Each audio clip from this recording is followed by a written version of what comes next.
ये मेरी दूसरी वाली सिस्टर जो हैं, ये उनके घर में इफ्तारी थी हमारी।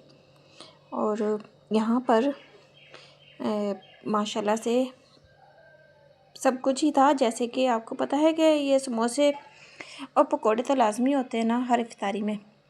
अच्छा, और इसके बगैर ना इफ्तारी का मज़ा भी नहीं आता। और साथ में सब कुछ था।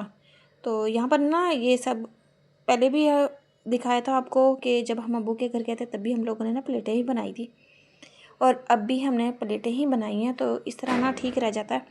और दूसरी बात यह है कि एक प्लेट में सबको सब कुछ मिल भी जाता है। और जो जैसे कि समोसे बच गए थे, रोल और ये पकोड़े वगैरह बच जाते हैं, जैसे दही बल्ले हो गए, तो ये फिर वैसे ही रख देते हैं। जिसने फिर और लेना होता है तो फिर वो और ले भी लेते हैं।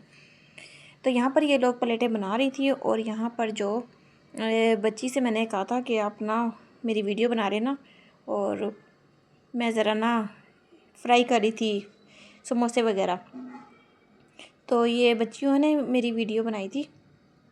और ना यहाँ पर अब ये मेरे पास आई थी, तो फिर यहाँ पर उन्होंने मेरी फिर यहाँ पर भी वीडियो बनाई थी। यहाँ पर मैं फ्राई कर रही थी। अच्छा, और ये भी नहीं पता कि जुम्मे वाले दिन ईद है या फिर हफ्ते वाले दिन ईद है।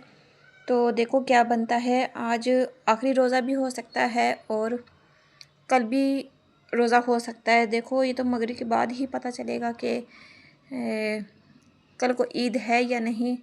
तो यहाँ पर अब हम लोग ना सारे बैठ गए थे, क्योंकि ना सारा कुछ रेडी हो चुका था। और यहाँ पर सलाद भी बना ली थी, क्योंकि ना रोज़ा खोलने के बाद कुछ लोग जो है ना वो फ़ौरन खाना खा लेते हैं और कुछ जो है वो बाद में खाते हैं। तो यहाँ पर ना उन लोगों के लिए आ गया था कि चलो वो रोज़ा खोलेंगे, उसके बाद फिर वो खाना खा लें। क्योंकि हम लोग तो वैसे भी देर से खाते हैं, यानी कि कभी तरावियों के बाद, और कभी ऐसा होता है कि अगर हम ये चीज़ें ना खाएं तो फिर हम लोग जल्दी खाना खा लेते हैं। तो यहाँ पर काले चने की चाट भी बना ली थी इन लोगों ने, और यहाँ पर सलाद भी आ गई, सब कुछ आ गया। तो बस अब यहाँ कुछ देर में ही रोज़ा खुल जाएगा और देखते हैं कि कल ईद होती है या नहीं होती। तो ये रोज़ा खोलने के बाद फिर मैं अपने घर आ चुकी थी। अच्छा, हर रमज़ान हम ये कहते हैं कि ये रमज़ान कितनी जल्दी गुज़रा है, और फिर अगला रमज़ान आता है उसमें भी हम ये कहते हैं कि ये रमज़ान बहुत जल्दी गुज़रा है, ये पहले वाले से भी ज़्यादा जल्दी गुज़रा है। आप देखें अभी भी ज़्यादा लोग यही कह रहे हैं कि देखो रोज़े आए हैं, और इतनी स्पीड से ये रोज़े गुज़रे हैं ना रमज़ान शरीफ के। देखें ऐसा लगता है कि जैसे अभी ये स्टार्ट हुए हैं और ये देखें आखिरी अब रोज़े चल रहे हैं। कोई पता नहीं है कि अब रोज़ा होना है कल को या फिर नहीं होना है। तो आप लोगों ने बताना है कि आप लोगों की ईद की तैयारी कैसी हो रही है।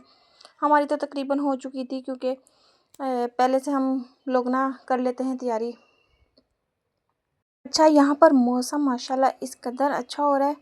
तो ये भी सुनने में आया कि ईद वाले दिन ना बारिश होगी। तो देखो हमारे ना परसों भी बारिश हुई थी, और बादल हैं माशाल्लाह, काफ़ी अच्छा मौसम हो रहा है। और ईद पे लगता है कि मौसम बहुत अच्छा होगा। तो आपने बताना है कि आपकी तरफ का मौसम कैसा हो रहा है। अच्छा, कुछ इलाकों में, कुछ शहरों में ना बारिश हो रही है, और हमारी परसों हुई थी सुबह के टाइम रोज़े के बाद।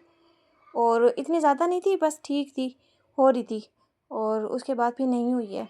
अब सुना है कि बारिशों का बताया हुआ है कि ईद पे बारिश होगी। देखो होती है या नहीं होती। मौसम तो अच्छा हो रहा है काफ़ी, और मज़ा भी आ रहा है, और ईद की भी खुशी है अपनी है। और देखो बाकी मेरी छोटी सी ये वीडियो है, तो आपने ज़रूर लाइक सब्सक्राइब करना है। मिलते हैं किसी अगली वीडियो में, जब तक के लिए अल्लाह हाफिज़।